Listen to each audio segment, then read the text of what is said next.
everyone, my name is Caroline. Welcome back to my channel. I'm a physics lecturer at a UK university. We're on a long weekend here in the UK, so I've been trying to do a bit of weeding in the back garden, working out which are the stinging nettles and trying to keep the mint plants behind. And, wait for this link, it reminded me of multiple choice tests, when you've got a couple of solutions and you're trying to work out which is the right answer.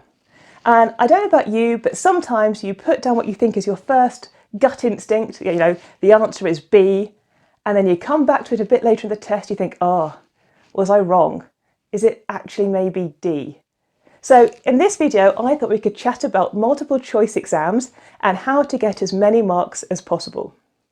So one of the things that we have to do in the UK as lecturers is we have to take part in some lecturer training. So at the university I'm at, it's a 1.5 year long course. It's completed over 4 modules. We write essays, we do presentations, we learn about scholarly methods, we look about transferring information. But one of the things I read about was multiple choice tests. And in particular, should you change your answer from your first instinct? Well, people have looked into this, and I think there was some research that explored whether college students felt they should stick with their first answer. And apparently 3/4 of them in this survey did. They thought they should stick with their first answer. But the science doesn't necessarily back that up. So other researchers have looked at the same topic and said, actually, sometimes it's better to change your answer, and sometimes it's better to stick with your first instinct. So how on earth do you know which one to do in your exam? Apparently the reason we like to stick with our first answer is something called endowment bias, which is a very fancy way of saying that you like the thing you already have. So your first instinct told you to put down a particular answer, and that is the one that you feel therefore most connected to. And the other reason we're sometimes reluctant to change our answer is because it feels worse to change your answer and then find out the original one was correct, rather than sticking with the original answer and ending up getting it wrong. Does that make sense? So you feel worse if you've swapped answers and get it wrong, rather than getting it wrong but staying with your first answer. In any case, as humans, apparently we're meant to like sticking with our first instinct. But in a multiple choice test, that isn't necessarily always going to help you. Sometimes it is beneficial to switch to a different answer. So let's have a think about a multiple choice test and how to do the best you can. I would say don't always go for answer C. There's this idea that if in doubt, and you've got choice A, B, C, D, put C because we all like to have things in the middle. These days as lecturers we use computer-based systems and they can jumble up our answers for us.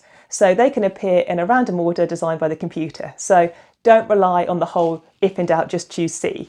Although I did read somewhere that somebody said if you've got say a test paper with 25 questions and there's 5 you can't answer at the end and you really can't answer them, like no clue at all, you should always guess the same letter. So you should always say put down answer B for all 5 of them because it's meant to increase your chances of getting a answer right.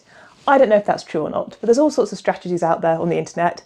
The best way to pass a multiple choice test is to actually revise for it. You know, to know the subject, to know the knowledge, to learn the content, and then to practice. Good old-fashioned practice. Get some multiple choice tests and actually go through them, get yourself familiar with the way the questions are worded, see how similar the answers are. You know, is there always going to be one that's clearly the right answer, or do the examiners does that tricky thing of having 2 or 3 that sound a bit similar and you have to kind of work out from the details which is the right one? Nothing beats a bit of revision to help you pass a multiple choice test. Sometimes in a multiple choice test, it's as much about ruling out answers as finding the correct one. You know, if you've got 4 answers and you can rule 3 of them out, even if you didn't know that the other one was the actual answer, it's your best chance because you've ruled out the other 3. So sometimes ruling out answers is the way to go. So some tests will do this thing called negative marking. It's worth knowing if your exam does it or not. Negative marking basically means if you get an answer wrong, you'll actually end up losing marks. It's designed to stop people guessing. So in that kind of paper, only make a guess if you're kind of more than half confident you're going to get it right. And lots of people like to try to score themselves during a multiple choice test, you know, try to work out what their mark is when they leave the room. Actually, looking at how confident you are for each answer is a really useful thing to do in the test. So what you can do is you can go down your questions, and if you're really confident about an answer, maybe give it a tick. If you're a little bit dubious about an answer, maybe give it a question mark. And if you're not at all convinced that you know the answer, put a little cross.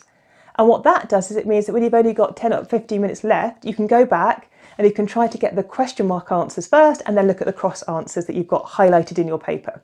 So that's a good way of using up as much time as possible and not getting stuck on one of the multiple choice questions. And most multiple choice tests, each question will carry the same number of marks.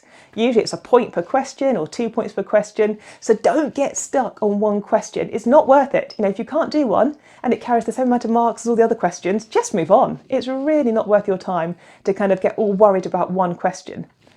And that is another thing that people have investigated.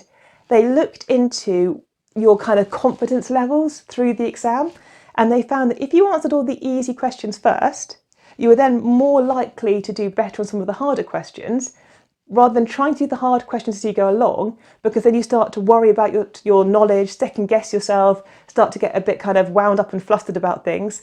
So lots of people advise that if you're doing a multiple choice test, do the ones you can do first, quickly and easily.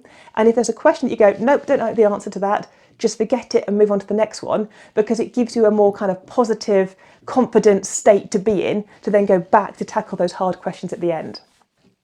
Important things with multiple choice tests are take your time when you read the question. Don't in a panic read them really quickly that you misread the question. Sometimes examiners have like horrible double negative type questions. Sometimes you get words like however and but that can like change the meaning of the question.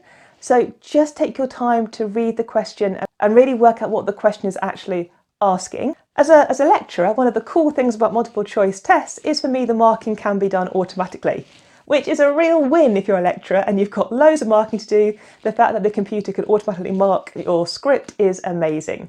As a student, you might find them a bit frustrating because of course you can't show any working out for your answer. You have to pick a solution and you're either right or wrong. So what you'll often find is that lecturers will use a multiple choice test in conjunction with another form of assessment or an essay. Of course, you might love multiple choice tests. You might find them really, straightforward and quick and easy. But yeah, multiple choice tests are a very useful tool, but revise. Always revise before you go into one, because it's knowing the content that is going to help you get the right answer. So let me know in the comments whether you love multiple choice tests, whether you're a big fan of them or maybe you hate them. As a lecturer, I think they have a useful place in the classroom, but I think they're part of the assessment structure and other tools can also be really useful. Hope you have a great few days and start to the week. And so I know some of you will have these multiple choice tests, but you might also have essays that you need to write. And so on Thursday, I think maybe it might be good to have a chat about writing a really good abstract. I hope to see you then. Please like and subscribe. Thanks for watching this video and I'll see you on Thursday. Bye.